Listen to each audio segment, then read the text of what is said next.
I'm Justin Howell. I'm the founder and CEO of Applied Ecology. And I'm Aaron Clark.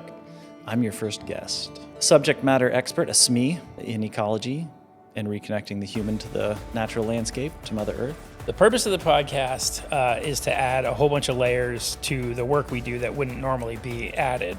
At least Aaron and I have spoken at length about these areas that are super important that are not encapsulated by by traditional like project documentation, right? So we do all this work, but there's these deep relationships that have to happen around the edges that never get seen, and they're critical.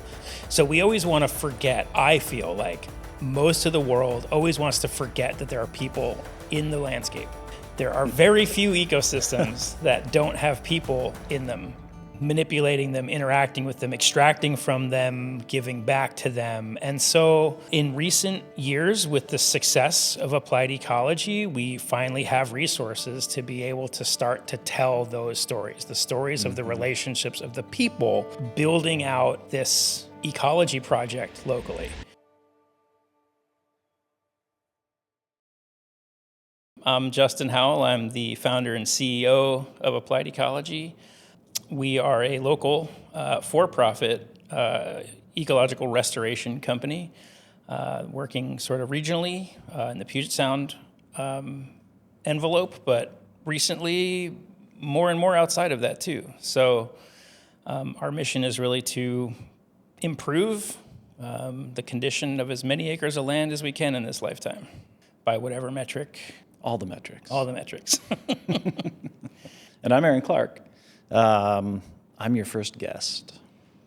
A subject matter expert, a SME in ecology, restoration ecology, stormwater, and reconnecting the human to the natural landscape, to Mother Earth. Those are kind of the things I do. But yeah, come with a background in biology, studied those migratory sparrows and how they evolve in response to changing migratory patterns. And then I was like, ooh, I like this. This is fun. I'm expanding the bubble of our knowledge, but I'm the only one who's reading these papers I'm writing. So then I was like, all right, let's take this to the nonprofit space. Let's take this into applied ecology, but not the business applied ecology. And that expanded into, it landed me in a job at an organization called Stewardship Partners, where I was for 11 years and working in green infrastructure, a lot of stormwater. Green stormwater infrastructure is another three-letter acronym. TLA is my favorite three-letter acronym for three-letter acronym. We'll use that ad nauseum, or use that to call me out when I misuse or don't explain one. But green stormwater infrastructure was sort of the focus for 10 years because it seemed like a nice place where obviously we're using nature as a system to improve nature, but also to improve the human environment. And that sort of crosstalk felt like an interesting place. So I thought I'd be like, building rain gardens and doing rain catchment systems and all that, and I did. But the real work I did was actually just meeting people and meeting person after person and then starting to connect those people to each other. I want to do a quick little disambiguation too, because the company, the podcast and the company is called Applied Ecology, which is the sort of application arm of ecology. So sort of built into the DNA of this whole project is like, okay, great. You can go out and study whatever you want. You can study it any way you want. You can collect all the data. You can make the biggest data set in the world. But eventually you got to do something with it, So that's the applied ecology here. It's not, we don't, we have to use this term restoration because it's the lingua franca, but right. I don't believe in restoration. I don't think going backwards is ever productive, and how would we even know? And it would have changed by now anyway, and right. Blah, blah, blah. So applied ecology is the forward-looking, applied, the applied science of ecology. So, okay, that's great to know things about the ecosystem, but how do we do things with them? And guess what?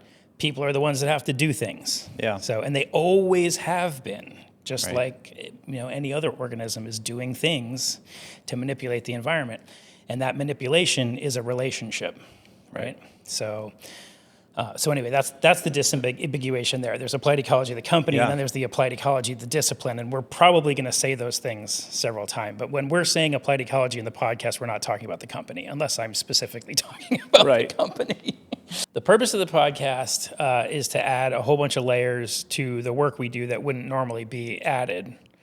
I think, at least Aaron and I have spoken at length about these missing, this sort of like, these areas that are super important that are not encapsulated by by traditional like project documentation, right? So we do all this work, but there's these deep relationships that have to happen around the edges that never get seen, and they're critical. And part of that's like our blindness to the fact that people have always been in ecosystems and people have always manipulated ecosystems, and they've always done that in collaboration. But we're kind of blind to that when we look strictly at like the conservation model. So we always want to forget, I feel like most of the world always wants to forget that there are people in the landscape. Always. First truth. There is never an ecosystem without Antarctica. There are very few ecosystems that don't have people in them. And by people, I mean people. Manipulating them, interacting with them, extracting from them, giving back to them. And so in recent years, with the success of applied ecology, we finally have resources to be able to start to tell those stories, the stories of the relationships of the people, building out this ecology project locally. So I would say, there's two pieces to this. I'm exhausted by organizations like mine and the ones that you have referenced and you have worked with. I'm exhausted by everybody beating the drum of, well, you just have to do more with less. The classic for-profit model, we've extracted everything and now we got to take it out on our own people. So I'm trying to operate, and this is a bit of wisdom that came from my father. He's just like, at some point, you can only do less with less.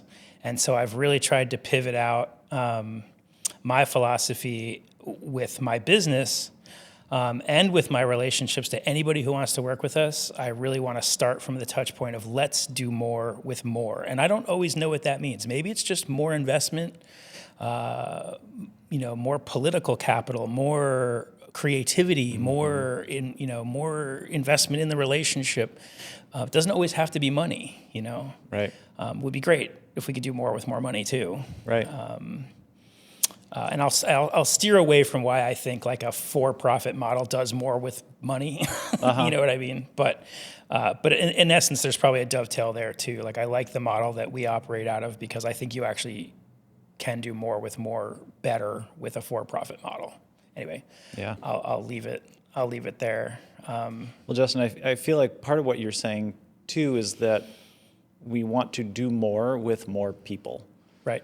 Like when we kind of started this conversation, there was a piece of, how do we put the value of relationship back into our conversation about ecology? Right. Right. So how do we put the people back into the land? How do we see the people in the land? But then how do we see the people connecting to each other? And this podcast feels to me like it's a chance to tell the story of people in positive relationship to land. Right. So you and your crew, your whole team, are building your lives on the act of helping the environment get better. Right. Whether, restoration is the word or healing is the word, doesn't matter. Right. But you are a group of people who are in relationship to land, and all of your stories, professional stories, are of that. And the relationships of the people within that create kind of a model, create kind of a microcosm for, other people to see themselves in positive relationship with the environment. Yeah. We've been told, the environmental story for so long has been humans are the enemy of the environment. Right. That's a very Western story, Very right? Western A very story. European story. Yeah. And, it bears out in some of the landscapes that we've scorched. Right.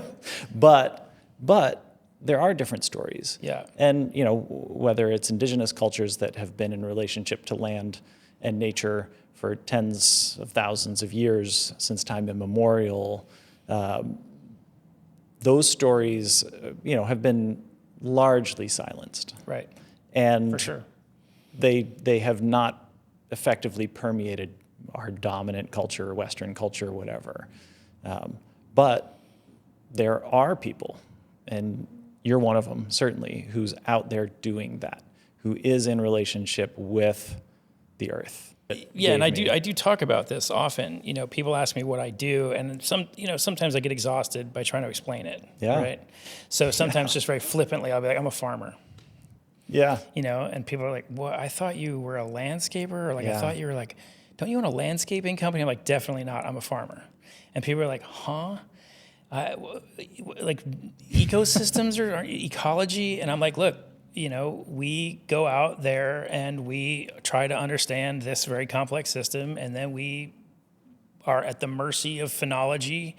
You know, is it going to rain? Does it not? Like, what do we do? Like, invasive species? Like, you know, there's all these things. Yeah. And in the end, the product isn't something we're going to harvest. Right. You know, not directly. Nothing is going to get harvested and then taken to market, I'll say. Right. You know, the stuff we harvest is going to be like, you know, the clean air and the cleaner water and the habitat for these species that we know are important, but we might not have a personal relationship with. Right. You know, all things that do not have a price in the market. That's right. You know, and sometimes when we're, you know, honestly, when I'm in a job interview for a possible employee, sometimes sometimes I'll like invoke this idea. It's like, hey, this is like the oldest job on earth. Yeah. You know, like if I'm catching a vibe off this person, it's clear Yeah. we want to hire him and there's a good rapport going. I'll be like, look, it's very simple. Like, don't get too caught up on what you know and what you don't know. I don't need you to have a lot of skills. You know, the work is pretty basic. It's something human beings have done forever. They've picked up an implement and they've scratched in the dirt to make their life better via the environment. You know, not in spite of the environment, but because of the environment. Not in competition with the environment. Not in competition with, but in balance with, you know. Right. So, and I think, like, you know, in our conversations, what's interesting is I'm on the implementation end, you know, but you were saying you're like on this networking end, which is just so cool, you know. Someone who's really a collaborator, someone who can really like see the nodes and bring them together, you know. Yeah. Well, I love the farming analogy because that's a through line, right? Like that is as you say, an ancient career or job, way of being in the world.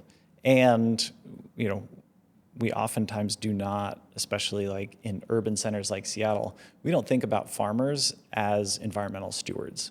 We think of them as extractors, or we think of them as hicks, or I mean, they we can have these be stereotypes extractors, that, you know, depends. Right. Mm-hmm. But the idea of agriculture is, you know, there's like with anything, it's not perfect, and the way we apply it certainly is not perfect. But at the very core of it, farmers know what it is to be in relationship to land. Right, absolutely. As well as better than most. Yeah. I mean, there's a reason why, I mean, I don't know if this is true. It's like the meme is like, Bill Gates is buying as much arable land as possible in the United States every single day. Yep. And that's because you can't get food yet out of something that isn't just the earth, you know? I mean, yeah, maybe you can grow some hydroponic vegetables, but still, water's got to flow through your system. Where's the water come from, you know? Right. So I think I heard the 3 largest agricultural land buyers in the U.S. are the Mormon Church, or Church of Latter-day Saints, Bill Gates, or the Bill and Melinda Gates Foundation, and China. And there's, that's a huge, like, triple, right? Like major, you know, I don't quite want to say China's an authoritarian government, but like a major authoritarian government, a billionaire, right? Yeah. And what'd you say the third one was? The Church of Latter-day Saints. A religious institution. Yeah. The other one that I thought was great, you know, you said you started in water, which is just, man, what a metaphor, right? Yeah. And also, at least regionally, that's kind of where all the work starts, hardly any of the work we do here, certainly in the urban environment, is to improve water quality, which is sort of the keystone to kind of everything else. Right. So the Green Seattle Partnership, founded years ago, in sort of a thunderbolt stroke of wisdom. Hey, we got a lot of water, and it's all getting stuff in it, and all that stuff is going into the waterways and hurting everyone. Right. So maybe instead of like hard infrastructure, more polluting things, maybe if we just smartly invest towards healthy forests and healthy ecosystems that are already in the city, maybe those impacts can be improved. So man, that metaphor is so big, Mm-hmm. Yeah. the water all the water starting as rainfall in a mountain somewhere and coming all the way down here to our, highly industrialized urban waterways. So, Right. But that totally sets you up in a systems thinking approach. Right. Right. Like we can look at dirty water coming out of a pipe and be like, what do we do? And, if you're just looking there, you're going to try and put some filter on the end of the you're pipe gonna or put a something vibrating, like semi-permeable membrane might. on your fracking. that. You might try that. But if you're looking at the whole system, that's when you can actually find solutions that work. And that's what I think of when I think of applied ecology. Right. Ecology is about the whole system, the whole living system. Yeah. And so what are all of the parts? Don't just narrow in on one. Don't be too reductionist. Right. But I want to come back to what you said about looking forward instead of looking back. Like restoration, I agree, is a unsatisfying term. Sustainability is another similarly unsatisfying term. It's like, it says to me like, ooh, maybe we can survive. Maybe we can do the bare minimum to not go extinct or whatever. It's sustain, like, That's not inspirational. Not grow. Right. Just sustain. Right. But then grow is such a tainted word in our culture Like or whatever how? too. It's like infinite growth, exponential growth. It's capitalist. Right. Yeah. Everything has to constantly grow. Right. And I constantly, I search for good language around a forward-looking, ecological healing word. But even healing is, it's like restoration. Yeah. It's going back. If you think about, wounds that you have healed, there are scars, and, it's not. You never get back to where you were before, and that was never the goal. It shouldn't be. It's the, repair. No, that's still a re in there. This is the problem with language, which is like what we just talked about a second ago. We're not going to language our way out of these problems. Do you know what I mean? Yeah. And I think that's kind of odd. Like if we're gonna talk about the podcast too, right? Like it's important that the voices are heard, right? The inflections are heard, that our body language is seen, because there's this whole other meta thing happening that is not going to be encapsulated by you and I fumbling around looking for the right word. Do you know what I mean? Right. It has to necessarily be about the space between you and I right now, where I see you and you see me, and we know that the work we're going to do together is important. Do you know what I mean? Yeah. That's such a huge component that's just never going to be encapsulated by anybody's metric. Right. And if you want to go back, that's the Aldo Leopold thing. It's like, okay, there's a beautiful purple flower on a sand hill somewhere in Wisconsin, and like, how are you going to tell the banker that has value? Right. Right. So it's a grand expansion on all of that, and it's freaking cool. Yeah. So that kind of brings us to collaboration. Yeah. I mean, I think that's a thing to unpack, and something that we have both experienced in our careers as, the thing. Electrifying. Yeah. When all the things that we studied to get to where we were, all the things we built and did, we didn't realize that they were building towards a network of collaborators that would be what actually made the difference, that actually changed the landscape. Right. And that, how do we change that that game so that collaboration becomes the center?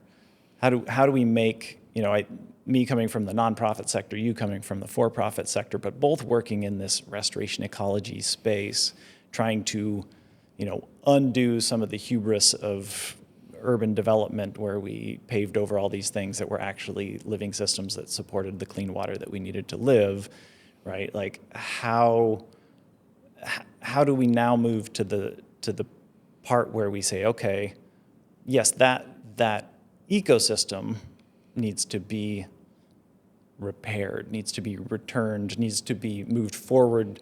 Some of the damage needs to be undone. Right.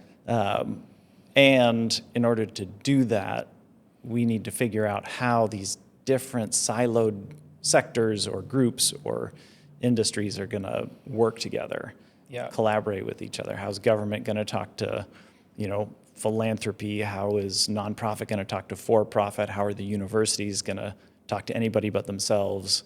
How do we unpack that? And I don't know.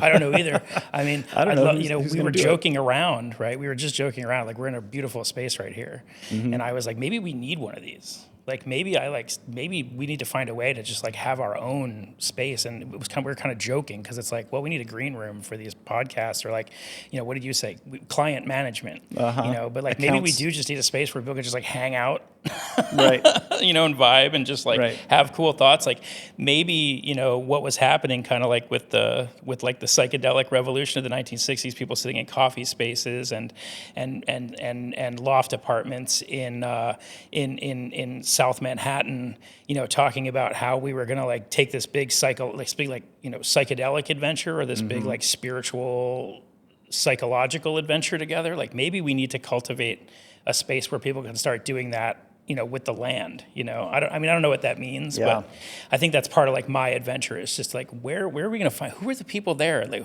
let's talk about the things that aren't just like germane to getting funding, that aren't just germane to like, okay, let's get 1 million trees in the ground this year. Like not just talking about logistics, funding, science, like where does this really become important for the people who have necessarily always been part of the ecosystem, but somehow we forgot that.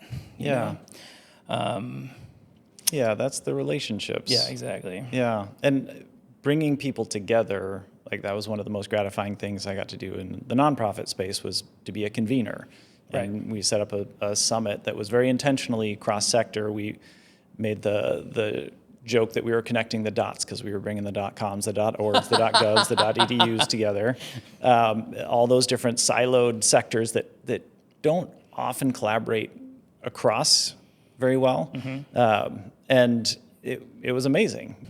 I think that quote about what it means to be an ecologist sets a stage for why we're both applied ecologists. Right. Is because we're making it less lonely. We're showing up and being like, hey, I see all of the harm that's here. Oh, dude, I never thought. But I'm not just saying, oh gosh, and I'm writing down all the harms and accounting all the harms and putting it in a book and accounting for it in an academic ecology way. That's important. That's how we know. That's one of the ways that we've learned.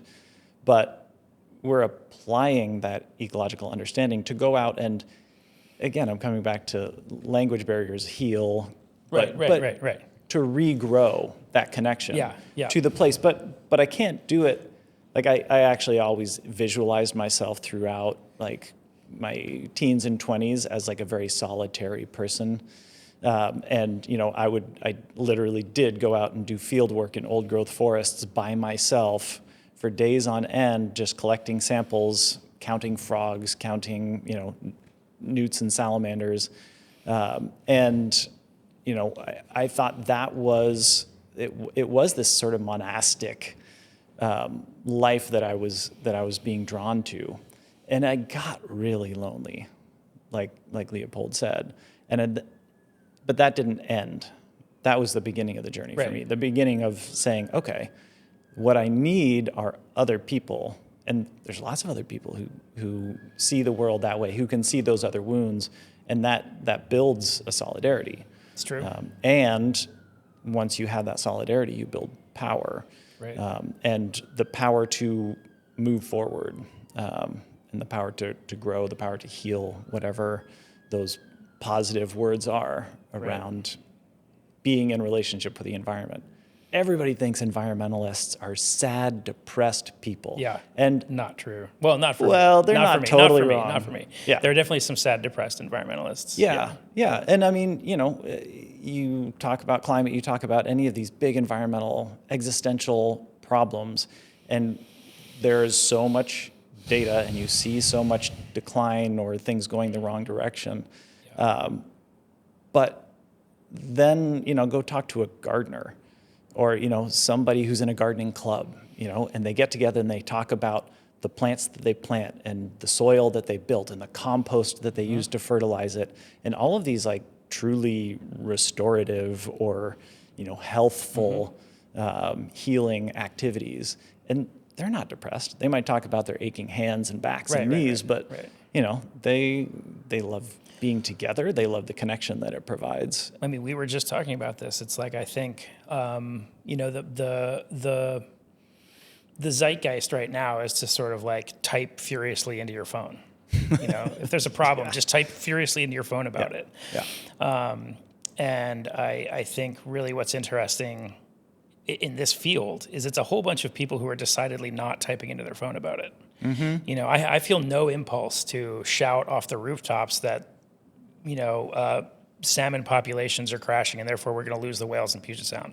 It's just like not something I feel the need to shout off a rooftop, because every day, I've created this engine for people to go to work and make a positive change. I might be wrong about the change we're making, but from where we are with the perspective we have, the information that we have, it's better than it ever has been before, and we're just making decisions and we're acting on them. We're not wringing our hands. We're not taking any time, Right. And if I'm being brutally honest, that's why I have a for-profit company. It's not because I want to enrich myself. It's not because, but given the tools that we have, I do believe that the company that I've created, because we do live in a capitalist society, because we do live, it's the fastest and most efficient way to move the ball down the field. Right. I don't have to, there's not a lot of existential hand wringing. There's not a lot of asking for permission. It's like somebody comes to you with a scope of work, and then I have a brief period where I get to make suggestions and modifications, and then immediately the tools come out and we start moving the ball, we start moving forward. I'm not going to make a sports analogy, but, we start moving the project forward. I don't know where I'm going with that exactly, but I think we're starting to circle like this concept that, language alone, science as an extension of language, the infinite documentation, that like at some point someone's got to go out there and break stuff to fix it. Right. Right. Or has to fix things to fix it. I don't know. To me, what's fascinating about applied ecology is an ability to bridge divides. Cultural, like you can go and talk to a farmer or a forester or a logger, a landowner who's, maintaining their land for maximum profit or for ecological value. Yeah. And you can connect with all of them. Yeah. And when you do, tell me if I'm wrong, but when you do, I would almost guarantee that you see that there is way more shared than there is way more not. And it is not in warehouses. Regardless of political affiliation, regardless of religion, I can tell you, I've studied other. I went to the College of Forestry. Like I have a master's degree from the University of Washington that says I'm qualified to understand forestry. And I'll tell you, one of the first things that I learned in the sort of primary coursework for that degree, we have to study traditional forestry, traditional extractive forestry. It's a forestry school. So your first introduction to ecology is going to be through that lens. Right. I got to dovetail into all kinds of wooey stuff later in the coursework. And I was like, oh my God, actually, turns out giant mega forestry corporations are really good at producing biomass. Yeah. What do I need first as a restorationist? The ability to produce massive amounts of biomass. Right. Qualified, because sometimes you want to go slow. But anyway, Yeah. So yeah, no, you're absolutely right. It's not that like I want to be friends with them because it's easier to be friends with a friend than it is with an enemy. I don't really know what I mean by that, but like not because like I have an enemy and I don't want to be enemies with them. It's more because like I actually want their skill set and their buy-in. Yeah. You know, I want to speak their language because at some point on the other side of that desk is a human being Right. who needs something Right. from the planet. Right. Yeah. You know, so yeah, just as much to learn from like mega, giant, big agra, big forestry, Right. So yeah, you're not wrong there at all. So what's my background and how did I get into ecology? I was very lucky to grow up super close to New York City, but also on a piece of property that my grandfather bought after World War II and was a little slice of wildness in what would otherwise be, just suburban, New York City suburban sprawl. And as I grew up, I watched that paradise get encroached on from a lot of different places. And I had some very, sort of formative origin story type experiences. I was very bad at school. I was very uncomfortable in my skin. My entire, institutional educational experience, I was just really uncomfortable in my skin, having to sit down and learn things. But I was a very experimental and very active person, and I had this great landscape to move around in. So yeah, and that led me into all kinds of spaces where that was just where my body wanted to be. I'm a human being in America, so my mind, led me other places. Like I have to have a job, and I have to be good at school, and I have to try real hard. And by the end of college, I was so burnt out by trying to fit into cubicles, and that's not literal, but like try to fit into those more organized structures.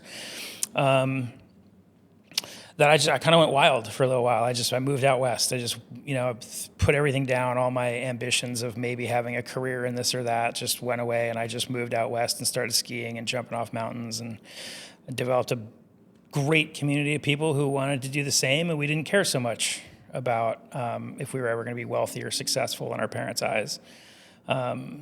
So that broke down all the constraints and taught me how to be free.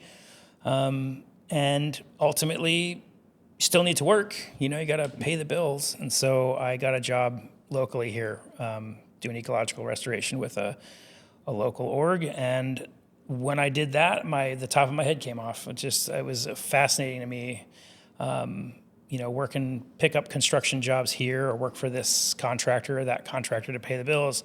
And then also doing like a bunch of wilderness education in the summer. And then when I hit ecological restoration as a thing you could do, my hair caught on fire because I was like, oh, you can build nature. That is the coolest thing ever, So that's how I got here. A little bit of luck, a little bit of design, a little bit of happenstance, a lot of curiosity. Yeah, I love that. I think that I had a similar awakening of sorts. The idea that, and I grew up in a family that was involved in conservation. We had property here in the Puget Sound area. I grew up walking in the woods, picking mushrooms, watching birds, all that, and had this idea of conservation, right? Conserve, preserve, protect from you name it, but the encroachment or whatever word you want to use to describe human impact, which was implicitly bad for nature. And it wasn't until my 30s or 40s, I was in graduate school, I was studying biology, and there was this little group at the UW that was focused on restoration ecology. And I was like, whoa, you can make it better. Boom, just like humans don't just make it worse. And you don't have to just fight making it worse. Right. Resist, sure, do that. Let's make sure and protect the last few really great, nice, special things that we've got. But in that message, I had internalized, and I think a lot of other people in the environmental movement internalized this too, that all the other stuff we had to write off. You know, that suburban landscapes, that urban landscapes were without nature, that they were, you know, concrete jungles or something, and they were just the domain of humans and cars and concrete. And that didn't, once I started seeing urban restoration ecology happen, and I was like, oh, that's what makes sense.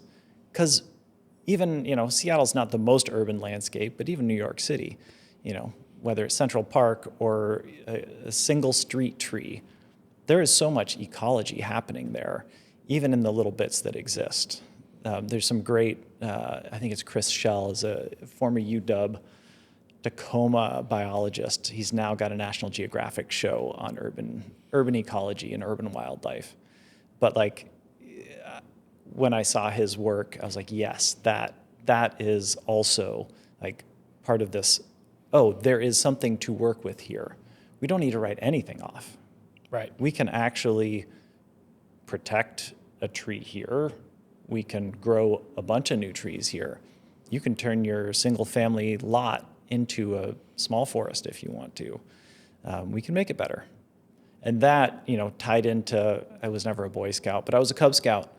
And the, you know, leave it better than you found it mantra was just like, okay, finally I can, you know, not fight the environmental fight just to lose a little bit less. I can finally fight the environmental fight to have a little bit more and to leave a little bit more for my kids Scratch or out a grandkids or toehold. future generations. Yeah.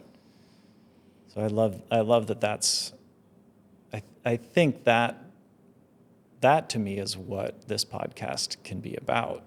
And can, not that it's mine to craft, but like that reaching people to find out and share that story that, yeah, you can have a good, healthy, positive, giving, generous relationship with Mother Earth, with nature, with the tree outside your yard, with the chickadees and the mushrooms, whatever. And that's not rare, or it shouldn't be rare. Right. It can be. I mean, I think you're really circling something super important, which is like that othering that's been set up by future generations. Like, we're here and nature's over there, right? It's super alienating, you know? And I think that's like, you know, probably comes from never being from the place that, you know what I mean? Like, maybe a colonizer mindset. Yeah, exactly. There's a billion people just driving past, right? Yeah, who knows? You know, we move around. It's like so crazy. But like, I think that it sounds like to me like you had an experience growing up and I had an experience where we got to be on a place. Yeah. You know what I mean? Yeah. And so clearly in an urban context, that's more difficult, especially without, you know, a privileged background that would support having a place. It's just so important to bring the place to the people. And that's what's really, I mean, if you want to know what lights me up about urban restoration, that's it. It's like, you can zoom in. It's like infinite zoom in. You know, the place, you can have the tiniest place. Right. But as long as it's a place, you can have wildness, you know? And so somehow, somehow I'm hoping in these conversations, you know, with this podcast, we're gonna kind of amplify that idea. You know, everybody can have a relationship to nature, and everybody who has a relationship with nature should probably have a relationship with everybody else that has a relationship with nature. Right. You know what I mean? Right. So like a super formative memory for me, like probably this first like, I don't know how to put this, like the first non-linear, non-thinking, pre-linguistic, you know, kind of experience that I had with nature was like all the way back as a fourth grader. I don't know how old you are in fourth grade, but probably 9 years old. And we were given a task to make, we were studying like human prehistory. It was like this little unit. And we had to do like a physical project. And I think most kids were going to like do a diorama or like whatever, paint a picture of like cavemen, or I can't remember how exactly the lesson was structured. But like I got it in my head that I was just going to go in the woods and I was going to make an axe out of just stuff that was in the woods, like pretend that I was actually like a prehistoric person. And I didn't know anything, maybe we had a picture book in school that inspired me about like Stone Age tools or something. But it still gives me chills. Like right now, I'm like literally like you can look, I have goosebumps when I think about this. But I just went into the backyard. This property had been in our family for a while. My grandfather bought it after World War II. I just was talking about that. But we were like right on the shore. The property is right on the shore of this little pond that was like well advanced in eutrophication, so almost more of a swamp. Mm-hmm. And I'm on kind of the shore there. There's always this mud in the summertime. I guess it couldn't have been summer because it was school, but it was a warm sunny day.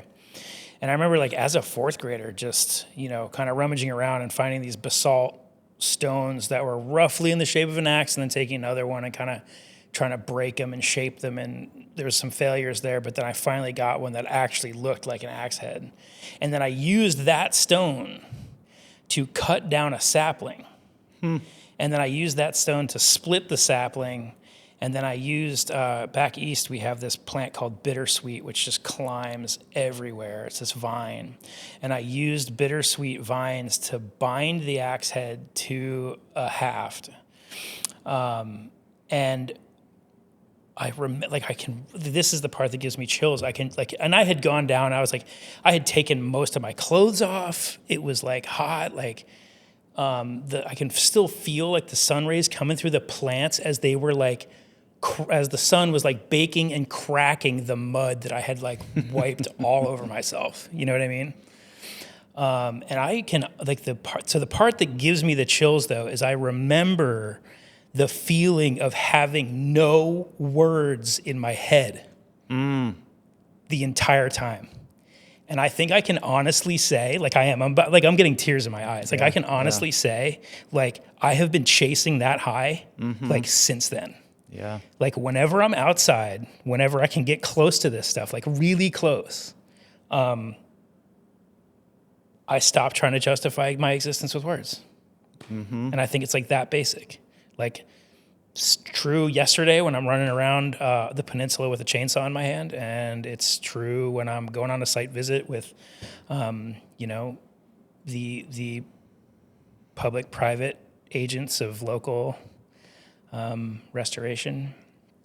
So yeah, I think that's really it. I think that would probably be my origin story right there. Yeah. Man, that paints such a picture. I can picture little Justin. Mud caked on your face. I was so much cuter back then. You're still cute, Justin. Thanks, Come on. Man. All right. I'll take it. I'm learning to take compliments. Oh, I love that story. That gets at a alone in nature experience, which, I've had those throughout my life. Usually, I will go and seek that out when I can feel that I have a deep need to just connect with myself. Usually I can just I can feel the weight of shit, where it's I was on this family property out on Hood Canal during COVID. And one of my good friends, best childhood friends' moms died from COVID. And I was in my pod world trying to escape, trying to just cope, trying to keep my kids safe, trying to do the right things or whatever, trying to just be okay. And I could tell there was a need to cry. There was a need to just be guttural or something. And I couldn't get there with people around. I couldn't get there talking to somebody else about it. I could talk to a therapist. I wouldn't get there. And I just I needed to walk. And once I was 20 feet into the woods, it just came out. And I just let it flow. I was able to think about my friend's mom and remember her and remember the sort of surrogate mom she was to me, the second ring of family that she represented, and every time, whether it's like a parenting struggle or just a loss, a grief, that is, and this is language I borrow from my mom, that is my cathedral. Like I go out among the trees and I will stand there and it's pre-language. Yeah. And there are so few times that we get to be together as people and in community together where we acknowledge that exists. Like we justify everything with words. We fill all the voids with words. We don't like these awkward silences where we're just like fucking humans together. Yep. Feeling that raw, real, not intellectual, not cerebral, soulful rootedness. Yeah, not defensive, not justifying, not guilty, not shameful. Yeah. Right.